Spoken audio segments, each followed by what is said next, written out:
Hello everybody, welcome to Cartridge and Quarters episode 14. My name is Adam, aka CS Radical. Joined by me is the illustrious Jin and Chris, as we discussed last week. Also, just Chris. How you doing? Hey, everyone, call me just Chris. I'm doing fantastic. It's Friday number one. Wait, no, it's Saturday morning. Illusion of podcasting. Right? It's so good. It's the weekend.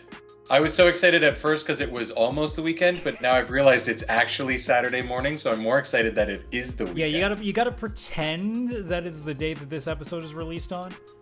Yeah. So realistically, you know, we've already gone through the strenuousness that is Friday when you just want to go away on the weekend. And in fact, this is making even less sense because I shouldn't even be in here when this thing pops, because I should be halfway to my parents' place out in the country because they're leaving. I need to house sit, and it's going to be peace and goddamn quiet for like 2 days. Yeah, it will. Yeah, it will. It's so weird. I used to live out in the country growing up, and when I moved to not a city but like a town, like an actually like busier town, I was like, man, this is great. Everything's close by. Now I live in the city, and I love that I can literally walk across the street and get to a grocery store. I can drive within like 5 to 10 minutes, and I can pretty much get anything. But once in a blue moon, when I go out to the countryside to that place, hearing absolutely nothing outside is probably the best feeling in the world. Yeah, there's just something about that. Like, I don't want it all the time, but to have it those times, it makes it that extra bit special and stuff, you know? Yeah, I remember the first time I took my girlfriend up there, and as soon as we got out of the car, I'm like, you hear that? She's like, hear what? I'm like, exactly. You don't hear like 1,000 cars, you know, a bunch of like small penis energy level vehicles going around where you just hear like, you know, every motorcycle under the sun or every souped up Honda Civic that's just driving at 50 kilometers an hour, so it's not even that fast, but you're... Because, you know, you gotta know that I'm coming. Yeah, where I live is really bad for the motorcycles. Like, really bad. Like, they go in a flock. There is a bunch of them. Like, a lot. Like, 20 to 25. Where my parents' place is, it is the exact same thing, but thankfully, it's usually not around this area very often, so it's more like elsewhere, but once in a blue moon you'll get the little parade and you're like, great. Yeah.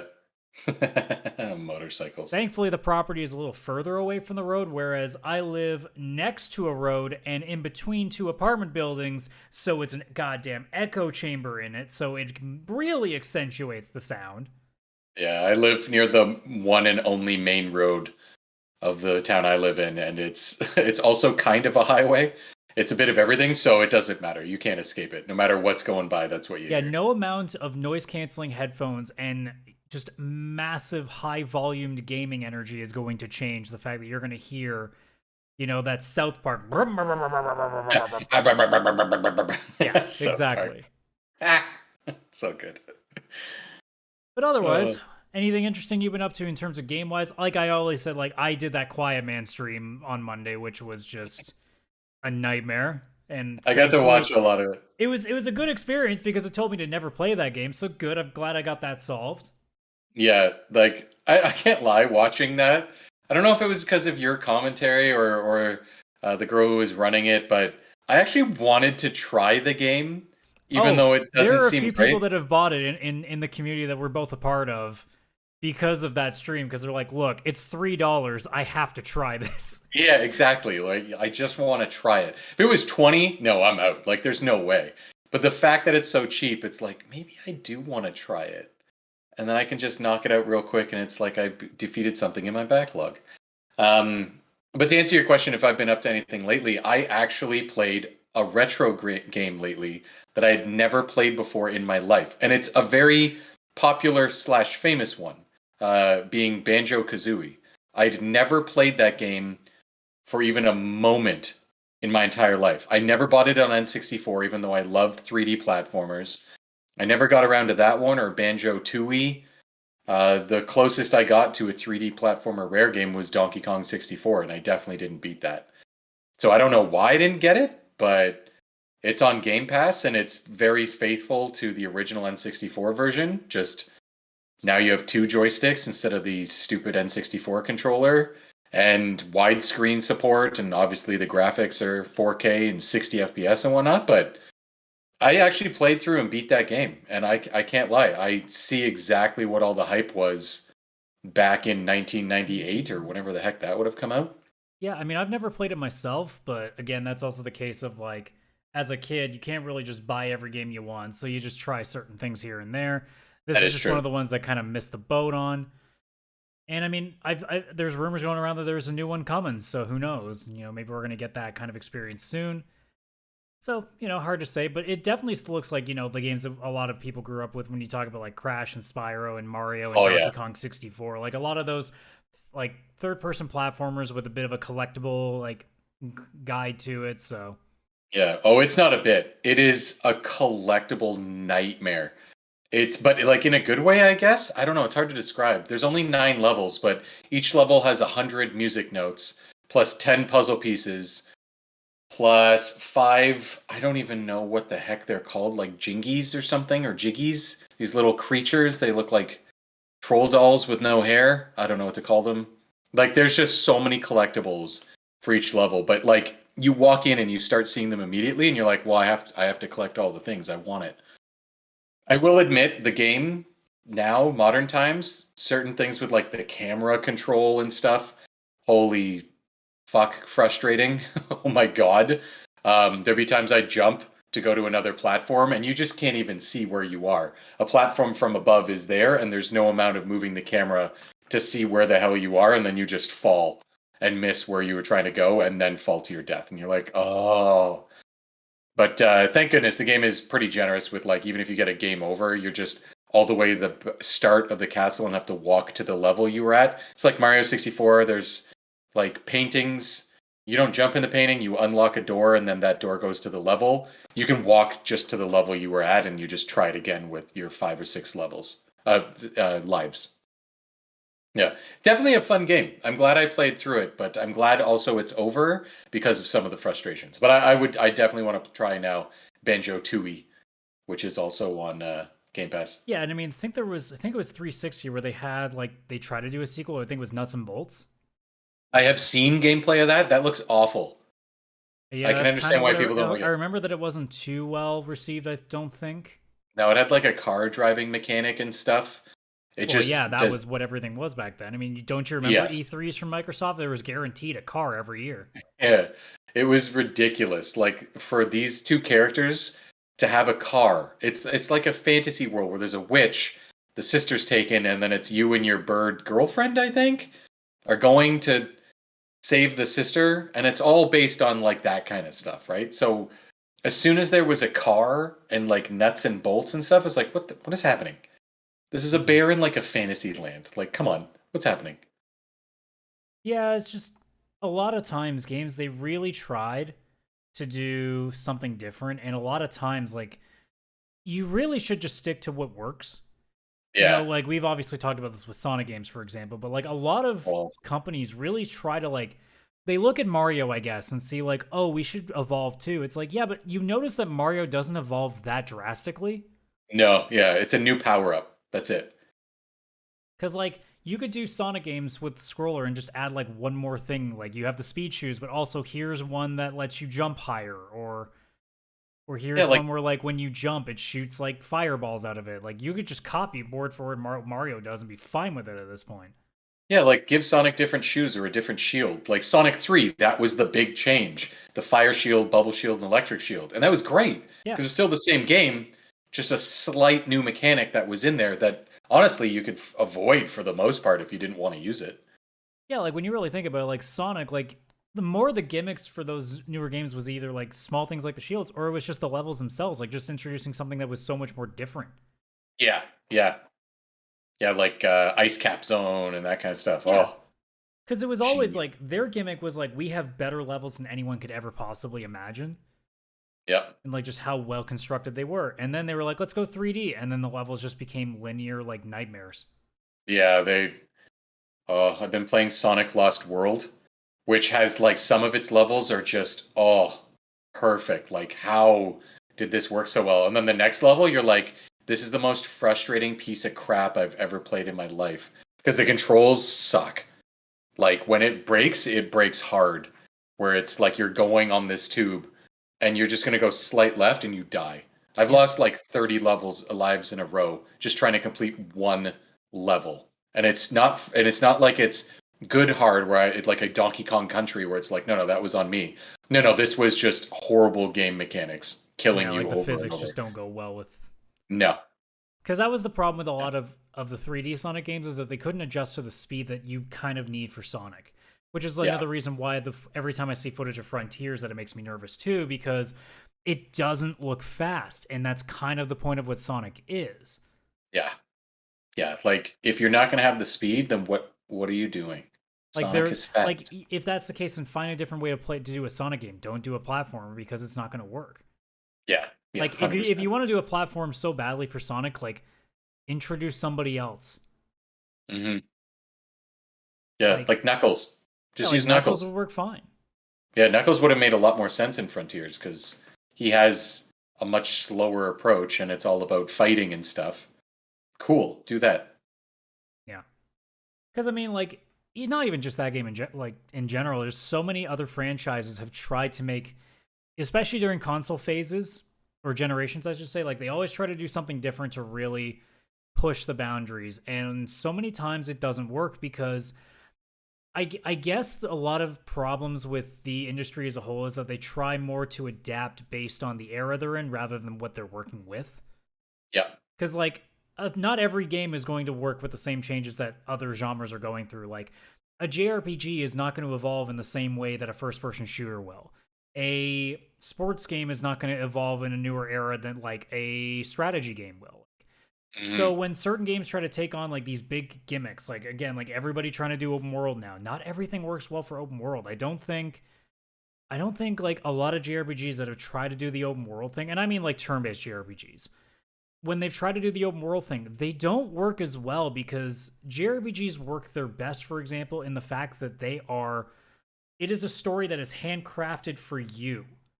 Whereas in an open world, it's now being like, well, you tell me what you want to do. And it's like, but that's not the core of it because now it's not that, you need to have your hand held, but it's a lot easier to tell the story you need to tell when there aren't like 90 different scenarios you can throw yourself into.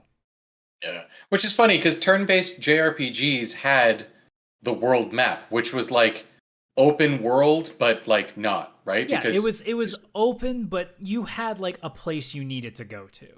yeah, and then they got rid of that because hardware couldn't handle it. That made sense. Like from PS2 and on, it was like, listen, the graphics, everything. Oh, like if we do that world map, we won't be able to do it. It's just going to be too tough. Now they could. They could probably bring back that open world map or whatever, and you have your side quests and everything, and it would feel kind of like that again. Yeah, But and we yeah, it saw seems that like with they're avoiding it. 15. 15 did okay with it, but it also was a rush game based on the time that they took to get it out. Yeah. 7 Remake has sort of done that. Actually, here's a great segue because we saw that there was a report that the next game, or at least like the rest of this remake series, might not actually follow tit for tat what the original did anymore, because they might not actually go to locations based on how they were in the original game now, which again adds to the fact that that's why I'm interested in this remake. And again, I know some people aren't Yeah. because they grew up with the original, they just wanted to play the original again. But as somebody on, not even just because I didn't like 7 as much as a lot of these people do, it's just in the sense of it's a new game and I'm not just replaying the story with a better graphic system. I'm now playing something that almost feels like a completely new game to me, which kind of like makes it more interesting in that way, I guess. Well, I'm 100% on board with you on that. Like, I'm a lot more excited for this game because I'm interested. I'm interested to see what will be different. I'm excited to see a different version of the story instead of just a remaster with the same graphics just turned up. Or well, obviously new graphics, but same everything else. Yeah, and I think even Nomura mentioned that it's not that they've cut stuff out. It's not like there are certain bits of the game that aren't going to happen anymore. It's just that the order is going to be a slight bit different, I guess now. So like maybe you'll hit Costa del Sol differently than another part of the map now. But like all Yeah, of the things that you expect to happen are still going to at least be referenced in some aspect. Like again, we're not assuming that it's going to be literally right down to the exact possible moment on the script as it was in the original, but it seems like they're going to hit all of the places that we do remember from the original and maybe sort of reference some of the events that happened in the original game, but it's going to be more of a variation because with the way the first part worked, that it's kind of taking like almost an alternate reality version of the original game now. Yeah. Oh yeah. Costa de Sol. Oh, I hadn't actually thought of what that's going to look like with the new graphics. Because like you wonder what that could possibly mean to you. Does it mean like the way that the Turks interact with you around that area kind of go? What happens when you hit? I can't think of what the place is called, but where the high wind is, and you meet Sid for the first time. What happens when you Mhm. actually go to Wu Tai? Like there's all these different things now that it's not necessarily like it's not going to happen, but it's a matter of when is it going to happen and what specifically is going to happen compared to what happened in the original. Yeah. I think it's a good idea to also do it in a different order. Like with the story they're telling, they've already introduced Yuffie and stuff. So like maybe going to Wu Tai a little earlier than originally happened in the original game could make sense. You know, maybe they end up there because of some other reason, so they can get in her in as a character. Who knows? Like I think having a different order to stuff and different approach is a great idea because I don't know what to expect, and that's good.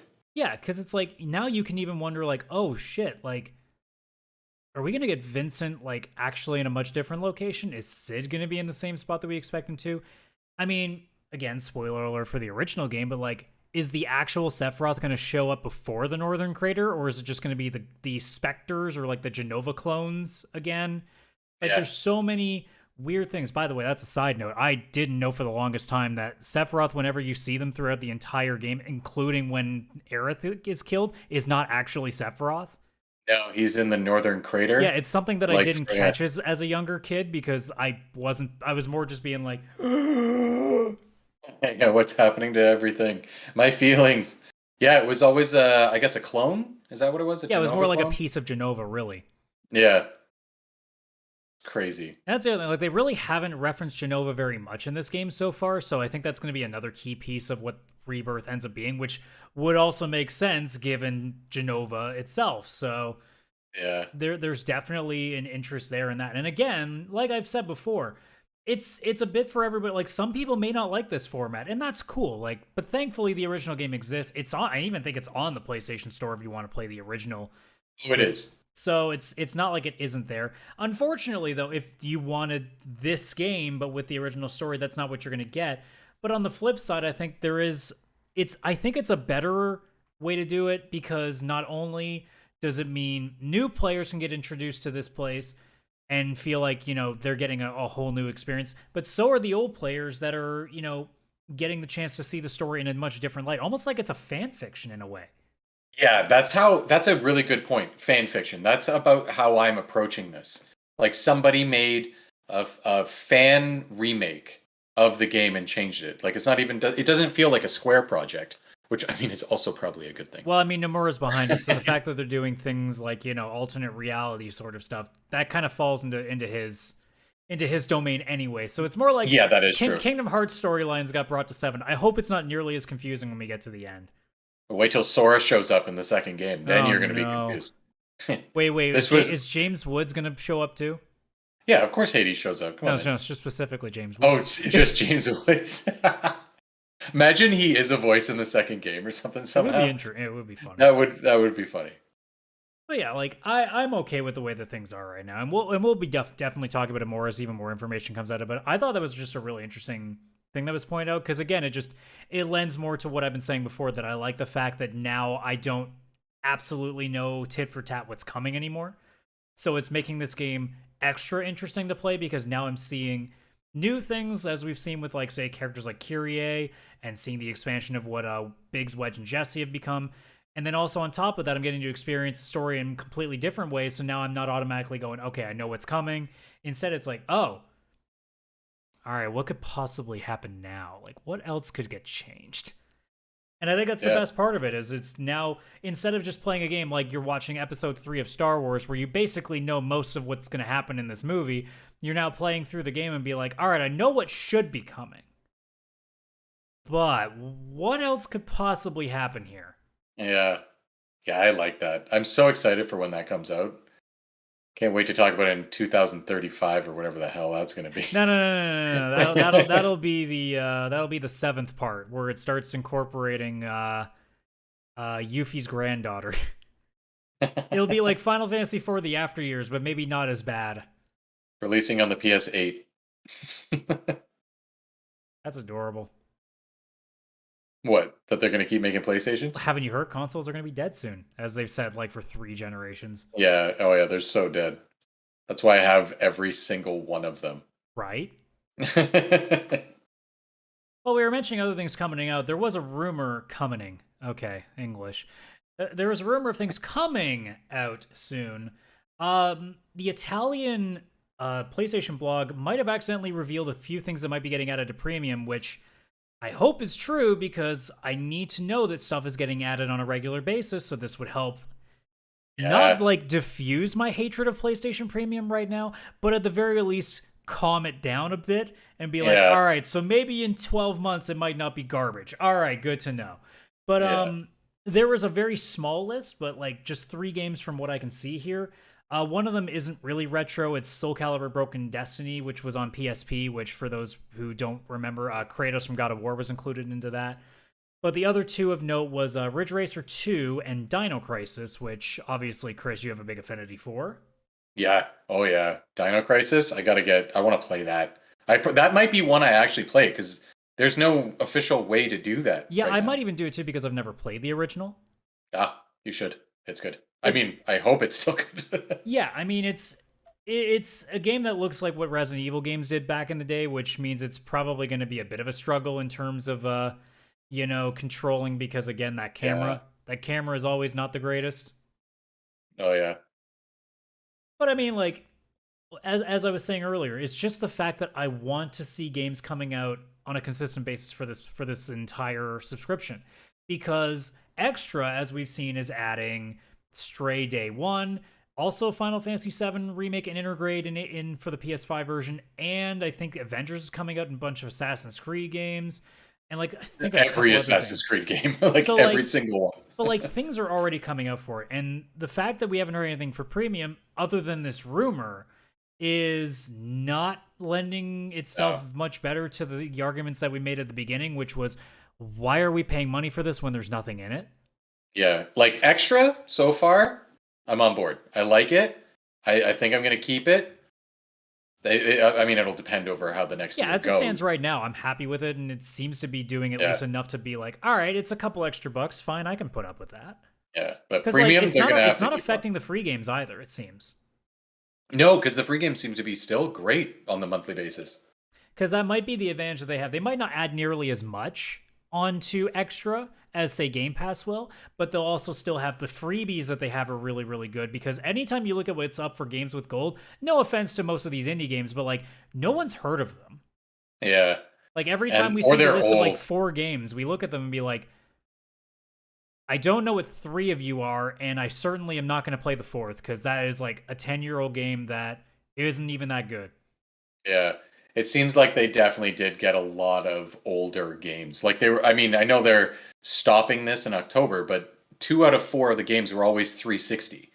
Yeah. Like that's 2 generations ago, and I get it. They're classics. That's why we're here. We love the retro stuff, but they weren't good 360 games. Yeah, They it's, were- it's not like they're putting like, like Jade Empire from like, well, I guess that's Xbox Yeah. original, but like even things like Yeah. just Mass Effect 1 or like Knights of the Old Republic is original Xbox. Jeez. That's how much I'm forgetting the 360 era right there. Yeah, I mean, Final Fantasy 13. That's Okay, well, I said good games. uh, But like things like Dino Crisis, for example, and I mean Ridge Racer 2 also, because that's still like old school racing games. Like those are nice yeah. too. It's nice I'd to wanna have give it like a a try. bit of everything. It's just I would like if that's the thing that we get to see like twice a month, I'm okay. Like even if it's just 3 games, fine, whatever. Just add them consistently. yes. Like I don't want make to it find out that consistent. every month you put 3 games in. Like sorry, Sony, that's not good enough. No, For, it's for an entire different subscription service. Sorry, Chris, I didn't mean to cut you off, but like no, that's fine. It's fine. it's not that's not value. It's like Nintendo whenever they're like, "Oh, we're adding 3 games to our N64 lineup." I'm like, "Bravo. Yeah, Good job, and it's, guys." It's like they're doing one N64 game at a time, and then they'll be like, "Oh, also these 3 games to, 1 to Nintendo and 2 to Super Nintendo," and you've never heard of them. But it's also not consistent. Even if it was that, but it was twice a month, it's like, yeah, okay, fine, it's crap, but I don't mind because it's like at least every 2 weeks they're adding something, Yeah, at and it least you seems know to where be you like, stand. yeah, it's a randomized. Like it's been 2.5 months, and randomly here's another game. Because It's again, like, it where did comes this to come that from? frustration of like especially like you gave the example of Nintendo just being like, okay, well, here's one game for N64, here's a couple things for Super Nintendo, blah, blah, blah, blah, blah. And I go, okay, Nintendo, let me do the same thing but on my PC. Download entire game library of the Super Nintendo on a torrent. Yeah. And I've solved my problem. Whereas, like, in the case with Sony, if it's consistently 3 games a month, like, sorry, Sony, but, like, I can solve that problem very easily on a computer and not have to pay money for it. Yeah.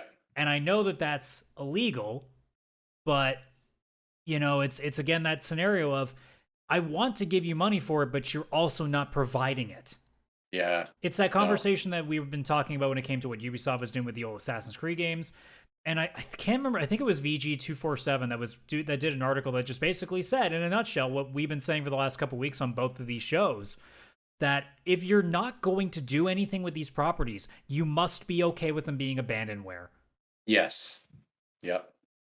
Yeah, 100%. Because if it's not going to be available for people, like, we're going to find ways to do it whether it's legal or not, because we like these things. Yep. Yeah, like I want to play Legend of Dragoon. I want to play it so bad, and on a PC, not only could I get it, I could run the emulators that pretty it up so much more than the game actually looks like normally. And like especially like PS2 emulators, I've seen what they can do. They look like modern games at this point with how well they upscale and change the games and it's all just AI and stuff. Like it's not like it's a new game. They're just upping the res and upping all of that. So like Sony, you know, make it so that I can just boot it up on my PS5. I'll pay it, I'll play it. But if you don't, like, I'm gonna have to find my own way. And it's like at this point, we're not even asking for like amazingly recreated ports. Like, just put the goddamn thing on. I'll even play it in SD on my friggin' TV if I have to. Just put it on. Exactly. Like just every give time us we go access. through the list, every week that we do this week in World list, and any PlayStation 1 or 2 game comes up on that list, put it on there. I don't care if it looks good or not. Just put it there. Give me the ability to at least try. Yeah, exactly. Oh, it's just so irritating. Yeah, it's so frustrating. So frustrating. And then the last thing, because again, sometimes on PC things go really, really well. Really cool story. If people remember Black Mesa, which was a faithful recreation of the original Half-Life, they're remaking Black Mesa in the original Half-Life engine. It's so funny for me to think about. It's like that we said last week with the Simpsons Hit and Run like open world thing that we were talking about. See what happens when developers aren't douchebags and just let people do stuff. Yeah. Because like I still haven't even tried Black Mesa, and I should, because I've never played the original Half-Life. I've only played the original. No, sorry, not the original. Half-Life 2 is the only one I've played so far. Mm. So I've never actually gotten to play the original Half-Life, which is honestly a crime. It's good. Half-Life 2, though, like, if you've played that one first, Half-Life 1's going to be rough. Yeah. Because it has a lot less to it. The story is But that's what Black Mesa's for, right? Because at least you get some of the old, like, definitely of aged sort of stuff and being able to make it a little bit better. Yeah. And it's funny that they're now making a demake of Black Mesa, which is just Half-Life again. Like, they're just back where they started. Which is just with that's the kind of stuff I'm here for. That's hilarious. I know. I got to pick these both up. I just have to.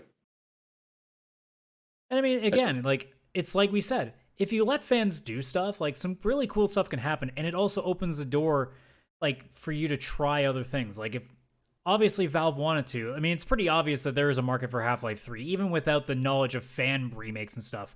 You know.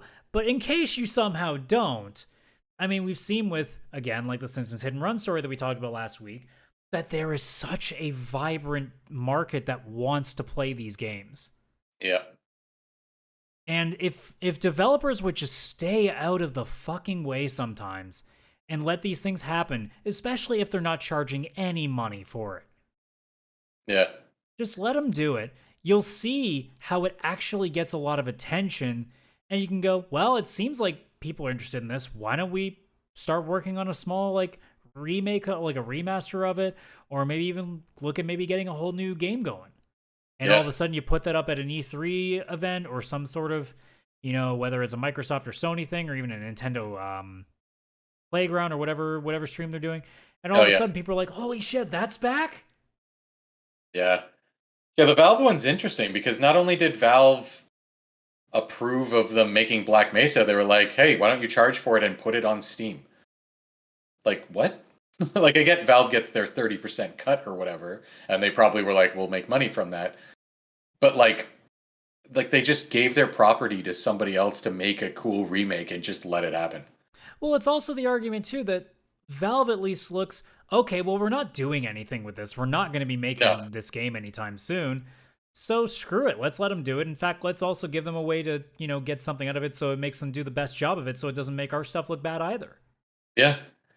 Yeah, and I mean apparently they killed it. I know it has very high reviews. So that's just fantastic.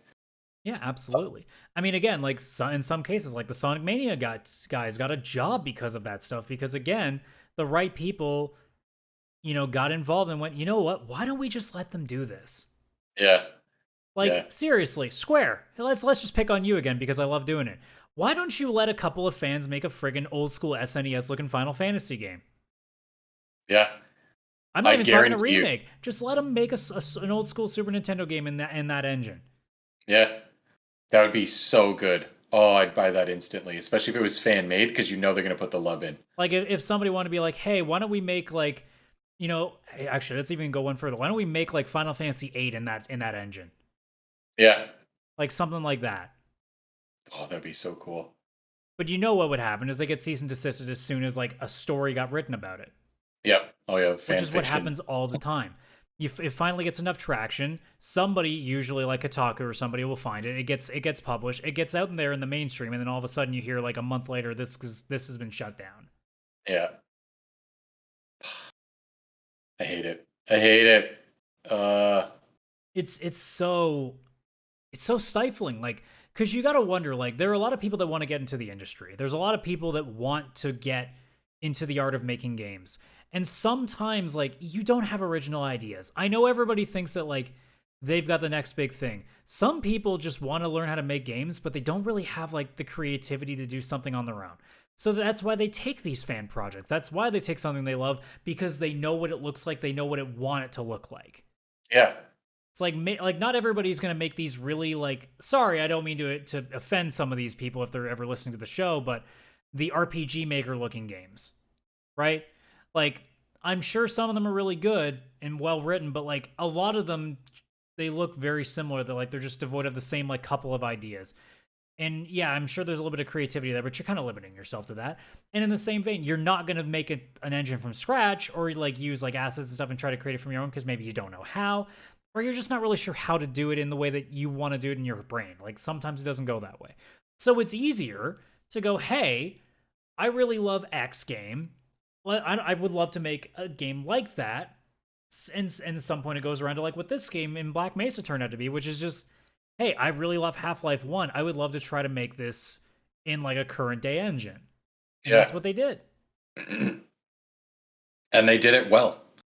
And that's because they were allowed to do what they wanted without the fear of something shutting it down at any moment. And unfortunately, as we've seen many, many times, that isn't always the case. And for every Black Mesa, there's at least 10 to 15 projects that never get off the ground because they just don't happen. Like I remember, Yeah. do you remember Project M? The Metroid one? No, No, the no, Super that's Smash thing. oh yeah, Oh yes, I do. That was brutal. Because, like, sure, it was taking a lot of creative liberties by putting a lot of other unlicensed things in there, but it's the fact that, like, somebody was willing to put that much work in, and instead of going, all right, hey, look, you can't use all these licenses, but we like kind of what you're doing here. Why don't you come work for us? Instead, it's Yeah. stop that right the fuck now. Yeah. Yeah, they just shut it down. God. Just a tournament. Relax. But either way, Uh the last thing I want to quickly mention is nothing's confirmed, but it's just the interesting thing that Konami all of a sudden just resurfaced talking about the original Metal Gear's 35th anniversary, yep. which a lot of people started wondering if that meant they were going to delist a few things and get them back up on possibly on store shelves soon, which I think I'd like to see it specifically with like the really old ones, because again, going back to GDQ, I saw the run of Metal Gear, and like I looked at that and been like, that's actually a kind of an interesting looking game, like because I never saw the original. Like Metal Gear Solid is as far back as I knew about. I never really Oh, knew okay. much about the Game Boy or NES games. Yeah. Yeah, they're pretty good. They were hard as fuck, but they Yeah, were good. well as it was back in the day, almost every game Yeah. was hard. Everybody, yeah. Not everything was Barney's hide and seek, you know. You don't know. But That's our game too. it really does beg the question though, because I mean, not every Metal Gear game is old. I mean, I'm trying to quickly Google here to see how like I know Metal Gear Solid is definitely. How long is Metal Gear 2 going to be before it's okay, Metal Gear That's 2 already. is retro. Yeah, So that's that would already mean retro. 3 would not be far behind. Yeah, Freeze. 2004. Yeah. So the PS2 era will completely would be I kept saying stealth. I'm like, no, they all are stealth. They would all be retro in about 2 years' time. Yeah. And it goes back to that same rumor that we heard a while back that Sony was potentially getting people to work on a faithful HD remake of the originals. Which again is why not? Oh, I It's hope so. especially the first one, because that would really benefit from, because PlayStation graphics weren't the greatest. Not to mention, I mean, Metal Gear Solid 2 would still be benefit. I mean, all of them would actually benefit because PS2 graphics haven't. In some cases they're okay, and in some cases they did not age as well. Yeah. Yeah. What do you think? Like what game would you want to see the most? And like, would you want it to just be like, make it graphically better? Or would you want them to like really like change up the gameplay as well? Kind of like what, more akin to like what Metal Gear 5 is, or even just like more of just like slightly updating more to like Metal Gear 4, for example. I would say more updating to 4. 5 was good, like a really good game, but it had a definite different feel and everything to it. I mean, they could probably do the controls from 5 and apply it to 1 and stuff, but I do like how linear 1 was. Yeah, Like I'm not saying like the open worldness of what 5 is, just more like being able to keep like the way the combat acts now. Oh yeah, yeah. I would say that the combat now from 5 would be great in the older games. 2 and 3 was already kind of going that way anyways. They were still just limited, I assume, by time, hardware, the Camera, technology, camera, yeah. Whereas now, obviously with 5, they perfected it for sure. 1 would benefit the most, Metal Gear Solid 1. I would love that game because I know it had like a remaster on GameCube. It was like Twin Snakes or something yeah. like that, which made it look like 2. I like that idea, but obviously keep going and make them all look like 5. Not only that, make them some sort of a package you can buy and put them on everything. I want to be able to buy that on Steam. I want to be able to buy it on the PlayStation. The possibility of it coming to Game Pass, like I would want it all over the place so it has a great success. If only Sony did it because they have like a big history with those games, I would understand that one. That one I would fully understand, but I would hope eventually that it's on say like Steam and stuff because I know that the PC community one has just if you want to play any of those games, you have to buy them only on that GOG website, which is good. But I mean, if you want it to be in like the Steam OS and all that kind of stuff, like you're missing out on a lot by not having it in there. And I think that having it in there would be utterly fantastic. Yeah. And of course, just having it on all the other systems would be great too. Now, if you had to pick now, assuming you don't get both, we're assuming both isn't an option. Okay. Would you rather have, say, a remaster collection of the original 3, or would you rather have, say, one actually getting a full-on remake? If you could only choose one. If I could only choose one, I think I would want to go with the full-on remake, hoping they start with the first game, because if they start with like the second or third, I'm going to be confused. I mean, it's not unheard of, but that would probably be what I'd want, because I'd want to see what that's like.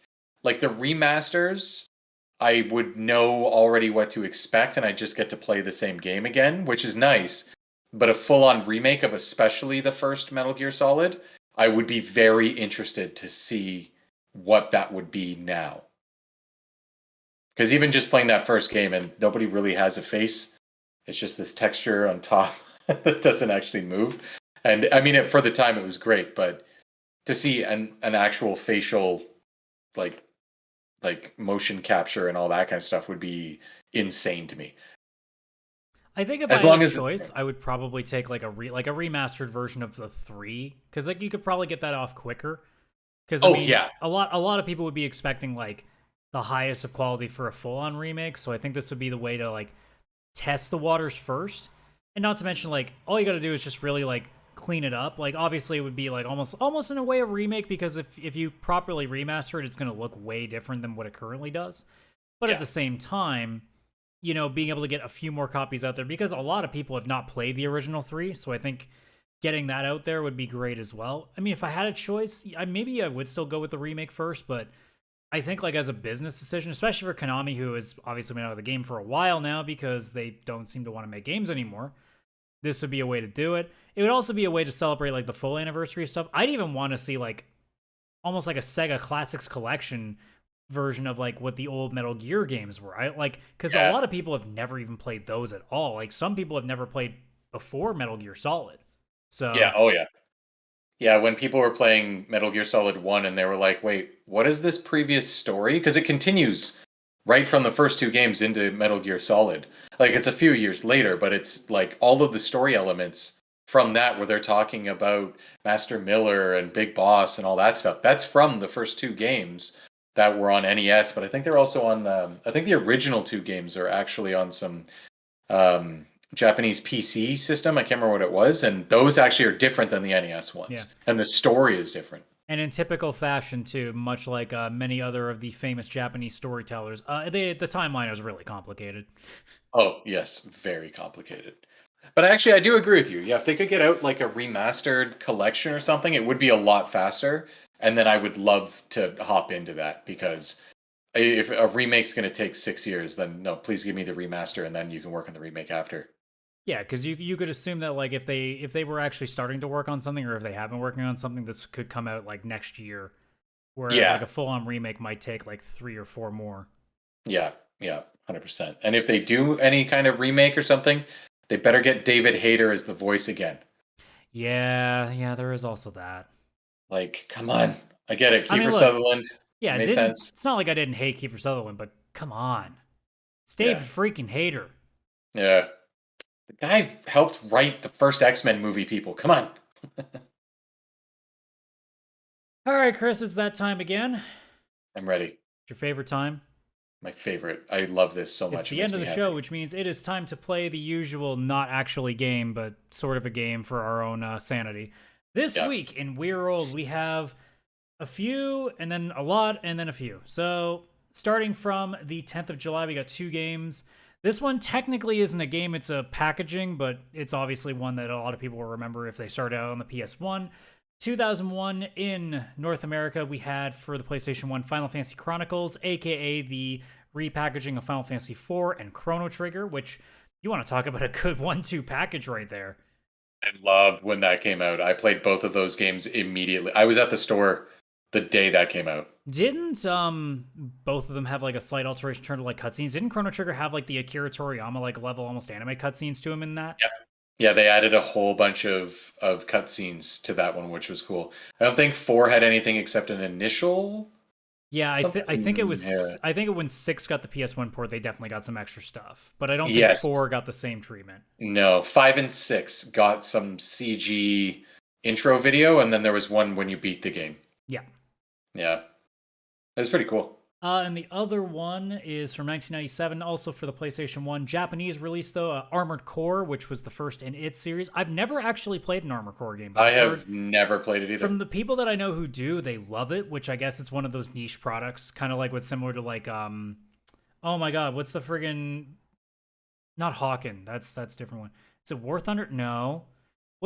Ace Combat, there we go. Oh, Ace Combat, yeah. Because like it's in the same way, like not a lot of people play them, but like anybody who does, they swear by it.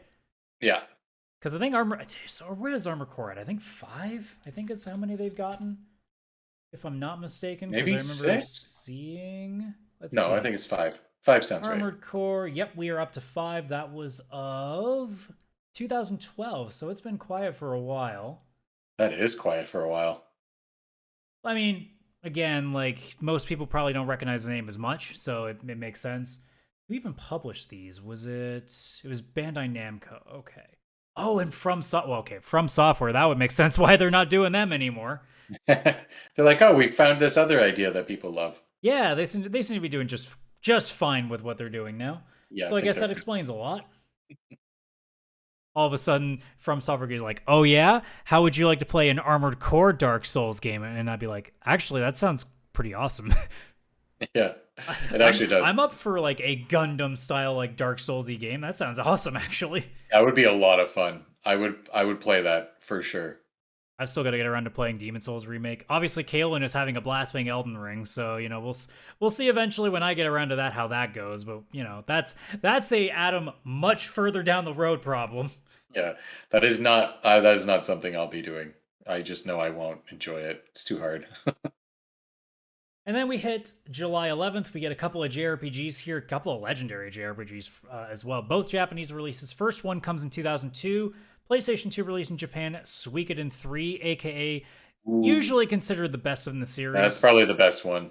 Yeah, I mean, I actually own it and I haven't really played through much of it, so that's something I probably should have alleviated. But it fell into that era of like I just couldn't get in because by the time I got the copy, it was already like 360 era, so I was definitely playing much newer stuff. So going back and playing a PS2 game was not nearly as enticing as it used to be. yeah. I do own 3 and 4. I own 5, and I regret that I got rid of it. And I don't even know why I got rid of it because like I really like that game, and I should have known better because Japanese games are really, really goddamn expensive on the market. I They think last are. time I Yeah. checked, Suikoden 5 was over $100 just to even get the disc. Jeez. It might not be that expensive, but I may also be. Nope, I was wrong. It is far more expensive than that. Oh, how much is it? Well, it's normally 270, but their price is on sale at 204. And I'm not even sure if that's Canadian or American. Probably American. If you Is can't tell, does it's it even say American. if it's open box or if it's with box or not? I can't even see if it's with box or not. If they don't list that, it's probably not there either. Yeah. So that's a thing. And then we can move on to our other JRPG, another legend. I actually have this on Steam in the remaster form, but I haven't played it yet. 1997 for the PlayStation 1, Saga Frontier. Oh, you have that on Steam. Yeah. I wanted to At get least I that. think I do. I should get There's that. I something that I want. have. It's either that or Grandia. I have one of them. Oh yeah, I rented that one from Blockbuster back in the day, and I got very confused at the time. Yeah, it's another one I've never played, so that's something I should have also alleviated at some point. Yeah, me That's too. just it's a part of like look, there are only so many Square Enix games I can play. Like eventually, you run out. Yeah, back then especially, there was just like every 2 seconds, it's like here's the new Square Enix game. It was like slow down, they're JRPGs, they take a bit. Right? Oh, so The good other though. one on the list is not a JRPG, unfortunately. Sometimes you Uh, got to throw a curveball in there. I also just threw this one in there because, like, I know it from the little bit that I played as a kid, and also Game Grumps because that's one of the ones that I first saw them playing it on. Super Nintendo released in 1993 in North America. Goof Troop. oh, Goof Troop, that game is legendary. That is A so lot of good. Disney games in that era were actually really They good. were good. Yeah, they knew what they were doing. Well, we move on to 1990 in the second, or not second, the 12th of July, where, something might have started here. It Yep. technically didn't start on this day, but this is the North American release, so for us it started. But 1990 on the NES, a certain game came out. A certain game that changed a lot of us. Not me, because I never played it because I would have been 2 at the time. But it would lead to one of the games that definitely changed my life. The original Final Fantasy was released in North America on the 12th Yeah. of July. I played that once before I knew what Final Fantasy was, and I did not leave. Like I just walked around and just died repeatedly. I'm like, I don't get this game. Years later, it's like, ooh, I get this game now. Yeah. Yeah, that, I've that never series actually changed my life. I've never actually played actually that's a lie. I think I played a little bit of it through Dawn of Souls on the Game Boy Advance, but I don't think I've Mhm. finished it. I've definitely beaten it. I'm actually doing a run right now on the Pixel remaster release for on Steam. Hmm. I beat it on PlayStation. That was the first time because they had Final Fantasy Origins, I think it was called. It was 1 and 2. I played through those two there. Dawn of Souls on Game Boy Advance, I had that. And then I can't remember if they released it one other time. I feel like I played it one other time. And then now the Steam release. Yeah, it's man. If there's a theme this week, it's games that I've never played or finished that I probably should. Yeah. Well, we'll see what happens in the last 3 days because the 13th had nothing that I noted of. So we move on to the 14th. There were 5 things on this list. Nintendo pretty much takes most of it. So we'll start from 1998, N64. All these are Japanese releases too. F-Zero X. Oh yeah, great racing game. I've never actually played the N64 one. I've only played the Game Boy one, which I think was Maximum Velocity, which I think was just the original that was a port. Yeah, that was just a port of the original. Mhm. Oh, X was so good. 4 players, you had 100 people in the race all at the same time. Bonkers. It was like a battle royale before battle royale. Yeah. Oh, Yeah, can you imagine? glorious. Oh man, Nintendo, you want a great idea since apparently you aren't able to make releases for every franchise. You know, an online F-Zero game would be a pretty good idea. Yeah, you wouldn't even have to do much to it. Just, oh my god, just make it. Also, you have a game that's about kart racing, and somehow Captain Falcon hasn't been a character in there yet. Yeah, that doesn't make sense either. Nintendo, I thought I knew. They don't know what they're doing. We don't know. Moving on, the only non-Nintendo release, a 3DO, which you're not going to hear very often on this show, but Gex, if you remember that from 1995. Oh yeah, I do. More like, what is it, like Gex 64 or something? He had like a couple, I don't know. I just remember him in his little tuxedo suit where he's trying to be James Bond. Yeah. Oh, that. Which was like Fucking Deadpool Gecko. before we knew what Deadpool was, because he was just the one that just put so many fourth wall breaking like pop culture references in the game. Yeah. Oh, that was actually a fun game. No, I didn't play the original on 3DO, but I do remember playing one of the platformers after. It would be a neat thing to see a Gex game today with the amount of referencing it could pull. Yeah, that'd be cool. I'd love that. But then we move to 3 Nintendo staples. So 1993 Super Nintendo. It's another repackaging, but hey, it's a good one, so screw it. Super Mario All Stars, Yeah. which had a lot of good games in it. Yeah. Just a few ultimate best greatest games of all time almost, some of them. Could you call Super Mario All Stars the original orange box? Yes. But I'm going to call it the red box because Mario's red. True. No, also in 1993 on the same day, Yoshi's Safari came out for Super Nintendo as well. They released those on the same day? Yeah. Oh, but different year? No, same year. Nope, same year. That's so weird. Wow, Well, Nintendo, one you is don't a do that repackaging, anymore. right? So it's Yeah, not that's really true. a new game. That's true. I don't think I ever played Yoshi's Safari. No, I think did. that was like a light gun game, wasn't it? Yeah, it was. With that super scope. It's a super scope I have a game. question, Nintendo. Why is Mario missing, not part of the Super Mario All Stars package? Because he's missing. It's missing from the package. It's in the name. That's a good point. But then speaking of Mario, the other game on this list, 1992, also in Japan for the Super Nintendo, Mario Paint. Oh, I loved that so much. I put like hundreds of hours in stupid Mario Paint. Trying to make songs in there and so much. It was ridiculous. So good though. Absolutely. That's another one that I missed, but then again, because I didn't have the game ever. And you couldn't really rent that from game stores because it wasn't just a game. No, you need the mouse. Yeah, it's kind of, those things got stolen pretty quickly. So yeah, I think a lot of rental stores knew better. Yeah. When your console gives you a mouse. Everybody was just trying to do PC gaming before they even knew it. We move on to the 15th. We have 4 games on this list. 1999, we go back to the JRPGs on the PlayStation 1. Legend of Mana was released in Japan.